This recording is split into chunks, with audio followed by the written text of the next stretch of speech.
तर नमस्कार मित्रांनो, स्वागत आहे तुम्हा सर्वांचं परत एका आपल्या नवीन ब्लॉगमध्ये. तर आजचा विषय असा होता की आपले झालते लेक्चर आणि नंतर होतं आपलं मॉक ड्रिल. आता ज्यांना हे मॉक ड्रिल म्हणजे काय कळालं नसेल ना, त्यांनी हा ब्लॉग शेवटपर्यंत बघा. तसे तरी तर मदत करायला बरेच जण होते, पण सुजल भाऊला जरा जास्तच पुढाकार घेऊ वाटत होता. विषय फायर सेफ्टीचा होता आणि सेफ्टीच्या बाबतीत ना भावाने जरा जास्तच काळजी घेतलेली होती. तर तेवढ्यातच फार्मसीचे सुद्धा स्टुडंट आलेले होते आणि लवकरच ना आपले प्रोग्राम चालू होणार होता.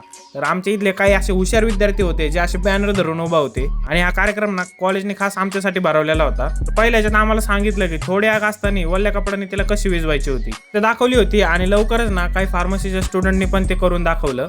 तेवढ्यातच इमर्जन्सी सिच्युएशनला फायर एक्झिस्टेशनने कशी आग विझवायची हे पण आम्हाला करून दाखवण्यात आलं आणि एका भावाने आग विझायचं सोडून डायरेक्ट आग लावायचा प्रयत्न केलेला होता. नंतर त्यांच्याकडे असणाऱ्या बऱ्याचशा अशा काही गोष्टी होत्या त्याबद्दल ते आम्हाला नॉलेज देत होते. आता ज्यांना कळालं नव्हतं ना मॉक ड्रिल म्हणजे काय, त्यांना पण हा ब्लॉग बघून कळाला असेल. तर लवकरच आमच्या ऍक्टिव्हिटी पूर्ण झाल्या आणि मी निघालो घराकडे.